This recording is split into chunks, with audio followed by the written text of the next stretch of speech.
歌やダンスなどのパフォーマンスだけでなく、バラエティでもアーミーを楽しませてくれる BTS。彼らは YouTube やRAN、BTS で面白い様子を見せてくれていますが、その中でドッキリ企画にチャレンジしています。ドッキリ企画の一部を紹介し、BTS の新たな一面をお届けできればと思います。BTS ドッキリエピソード。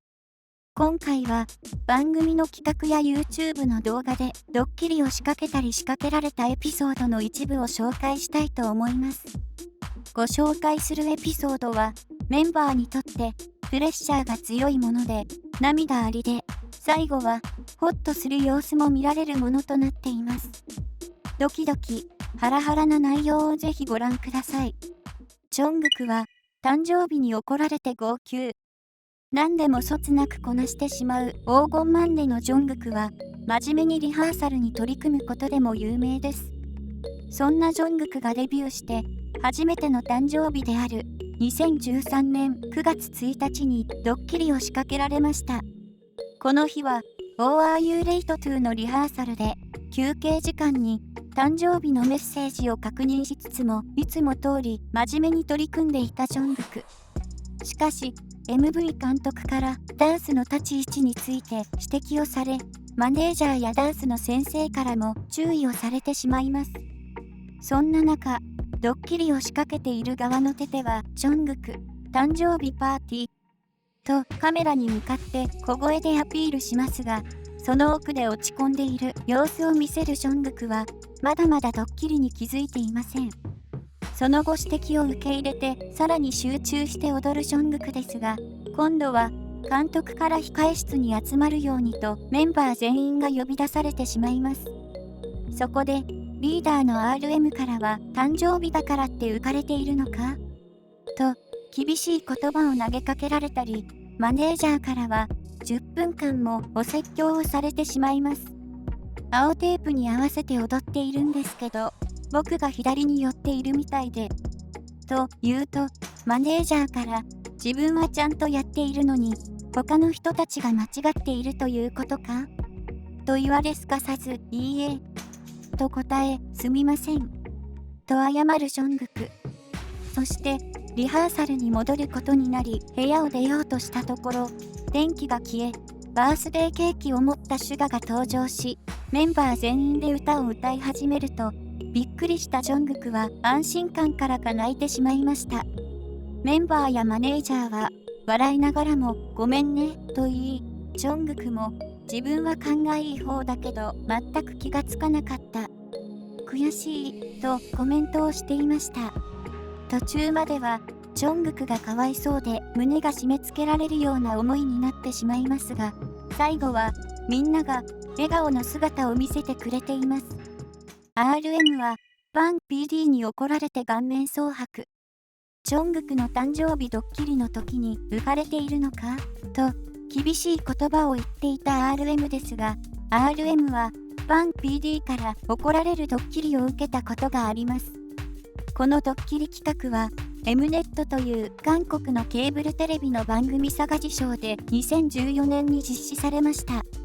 当初は撮影のスケジュールということで一人呼び出された RM は自由に過ごす様子を撮影することになり、街を歩き回り、ファンの女の子から声をかけられ、浮かれたり、おしゃれなカフェで優雅に食事をしながら人間観察をしていました。そんな中、急に撮影現場の雰囲気が変わり、マネージャーが撮影を中断するように言いました。そして RM はマネージャーからバン PD が呼んでいる。お前何かやったのかと聞かれますが、本人は全く心当たりがありません。撮影の途中で急に呼び出すなんて、よほど気に入らないことがあるんだと、本人はため息をつき、バン PD の元へ向かいます。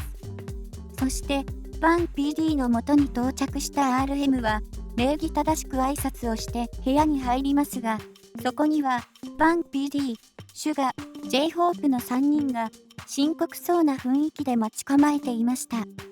シュガ、J-HOPE は仕掛け人です。そして、バン PD から、ジョングク以外のメンバーはちゃんと練習していないのではないか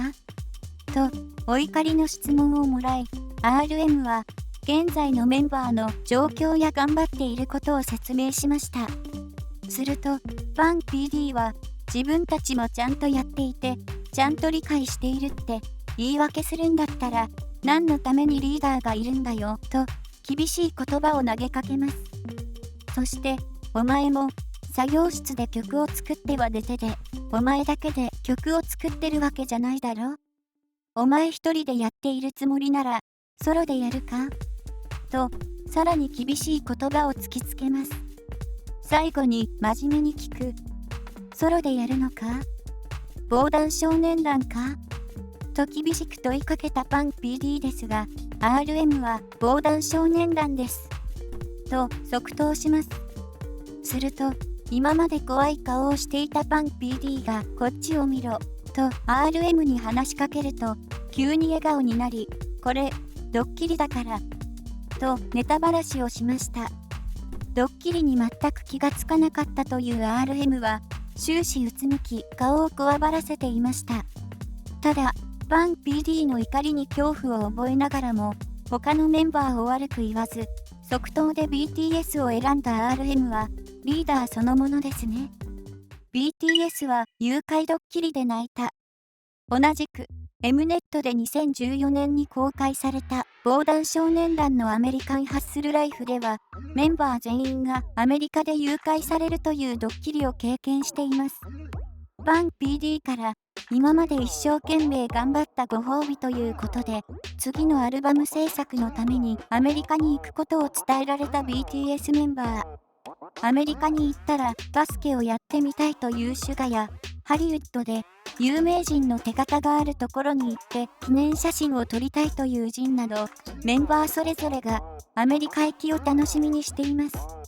そんなこんなでアメリカに到着したメンバーたちは、メジャーリーグの観戦や観光などを楽しみましたが、日も沈み来るまで移動していると、マネージャーが事務所による必要があるということで車を止めました。特に気にすることなく、車の中で待機するメンバーですが、急に黒人の男性数名が車に乗り込み、車を発進してしまいました。恐怖で怯えるメンバーはスマホも取り上げられてしまい、なすすべがなくどこかへと連れて行かれます。J-HOPE は泣いてしまい、全身をこわばらせています。そして、目的地と思われる場所に到着すると、物乞いの男性が車に近づいて窓を叩いてきましたが、黒人男性たちが早く建物に入れと命令し、メンバーが慌てて車を降ります。連れてこられた部屋のソファに座ると、帽子を脱ぐように指示されたり、なぜか靴下を片方だけ脱ぐように命令されます。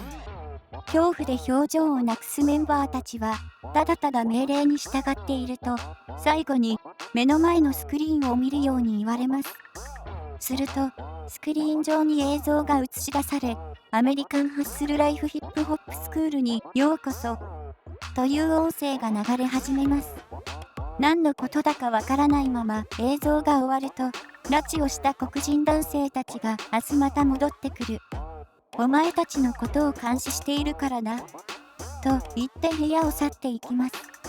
黒人男性が部屋を出ても、まだドッキリと気づかず、辺りをキョロキョロしたり、頭を抱えたりするメンバー。ここは、今日から宿泊する宿舎だったのです。その後パイプベッドで眠りにつくメンバーですが、翌日になると、ヒップホップ教室ということで、大物ラッパーのクーリオが登場し、腕立て伏せをさせられたり、一般家庭を訪問して、ゲリラ的にラップを披露したり、ダンスをしたりと、かなりハードなトレーニングを積みました。今では、何でもできてしまう BTS ですが、このようにハードなドッキリと厳しいトレーニングを乗り越え、涙ぐましい努力をしたからこその今なんだなと、感慨深い気持ちになってしまいます。まとめ。今回は、ドッキリ企画の中でも、涙のエピソードを紹介しました。プレッシャーがかかる状況の中でのメンバーのリアルな姿を見て、こちらまで息を飲んでしまいますよね。不安になりながらも、一生懸命なメンバーの姿を見て、今まで以上に BTS を応援したいと思いました。